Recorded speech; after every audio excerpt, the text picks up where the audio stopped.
Olá, lindezas! Tudo bem com vocês? Joia? Então tá bom. Nós vamos começar agora uma área da biologia que é a fisiologia, ou seja, é como tudo funciona.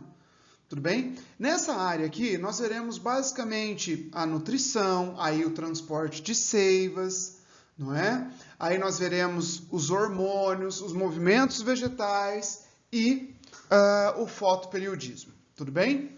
Então nós temos aqui o seguinte. Nós vamos começar com a nutrição vegetal.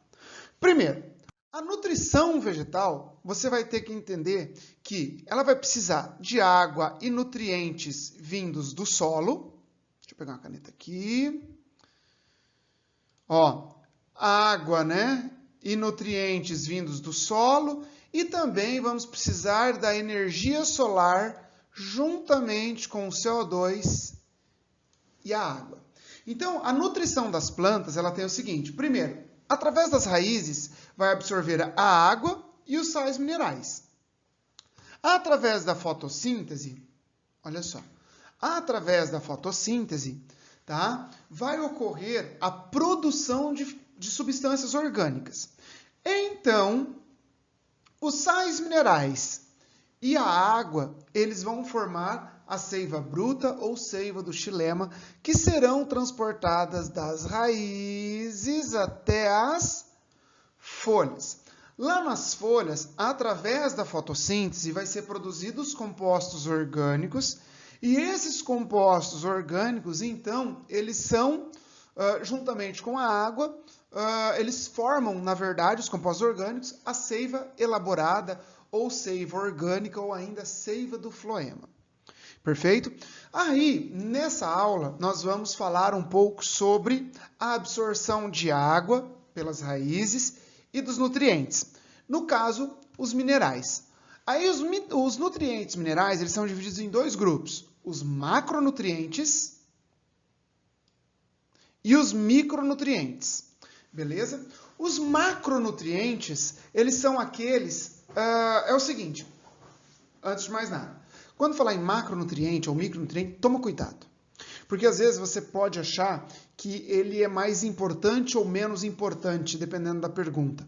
Tudo bem? Então, macronutrientes e micronutrientes, os dois são importantes para o ciclo de vida do vegetal. Os dois. Na verdade, isso daqui é separado de acordo com a necessidade diária e não quanto à importância. Isso aqui sempre é cobrado em prova de vestibular. Fica esperto, beleza? Então tá. Aí nós temos as rotas, porque ó, a água e os minerais, eles vão sair do solo, perfeito, sair do solo e chegar até o xilema. Tudo bem? Então, da água, primeiro, a água, ela vai entrar, ó, presta atenção, a água, ela entra por osmose. Tudo bem? Então, as células do córtex, elas se mantêm mais concentradas do que o solo. Então, ó, aqui nós temos a epiderme, aqui o córtex, ó, isso tudo aqui é córtex. E a camada mais interna do córtex é a endoderme. Olha só, é a endoderme. Tudo bem? E aqui o cilindro central e os vasos do xilema. Então, presta atenção. As células do córtex, aí no caso, elas podem acumular sais, beleza? Aí o bombeamento de sais pode ser um processo ativo, mas a entrada de água aí já é um processo passivo. Tudo bem? E aí ela tem duas rotas principais. A rota simplástica, sim quer dizer junto. Tudo bem? Plasto aqui vamos interpretar como se fosse a célula.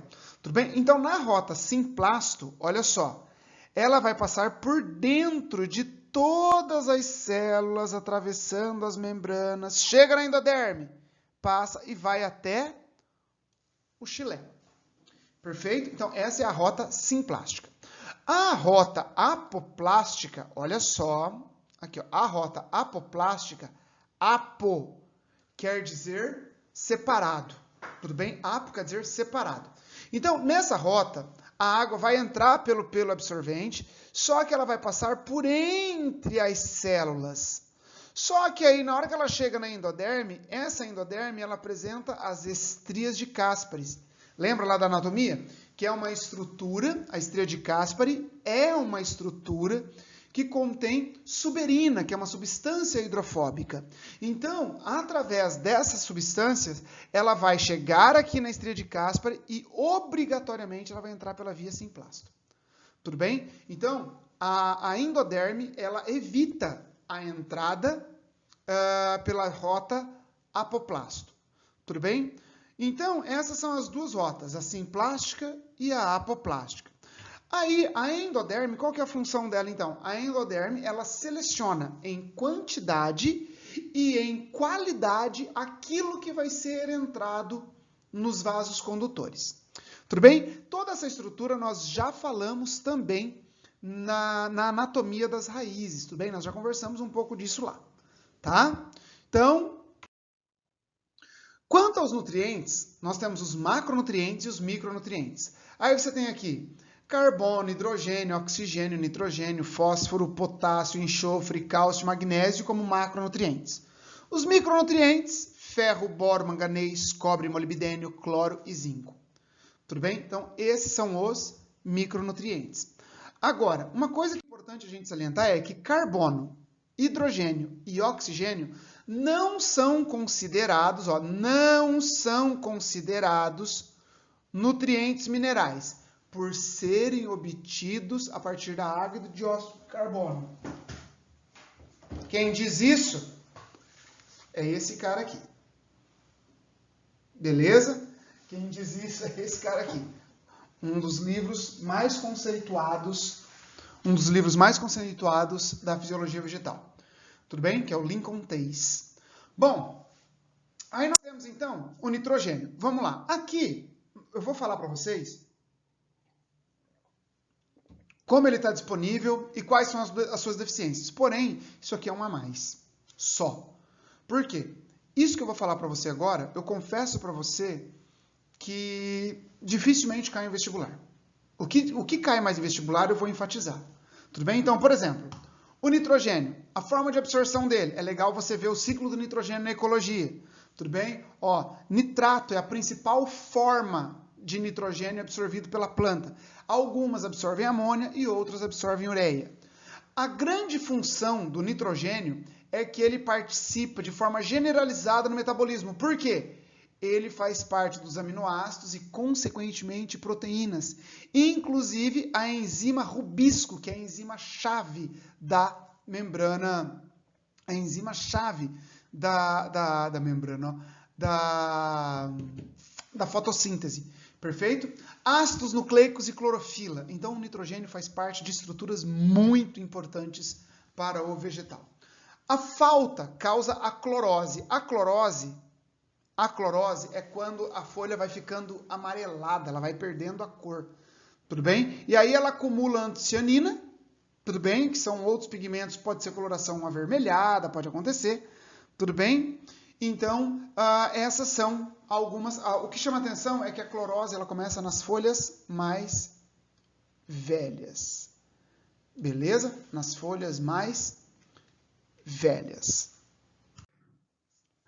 Bom, nesse daqui agora, nós temos o fósforo, beleza?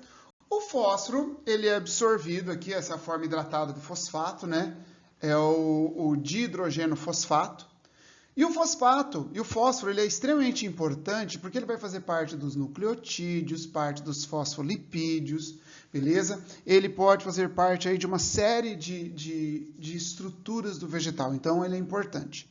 A deficiência, ele pode causar uma coloração verde intensa nas folhas mais velhas e folhas mal formadas com pontos necróticos, como se fossem pequenos podres ali assim.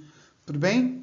Então, essa é a deficiência do fósforo. Mas lembre, fósforo participa de nucleotídeos, de fosfolipídios, tudo bem? Ele participa aí de várias estruturas do vegetal.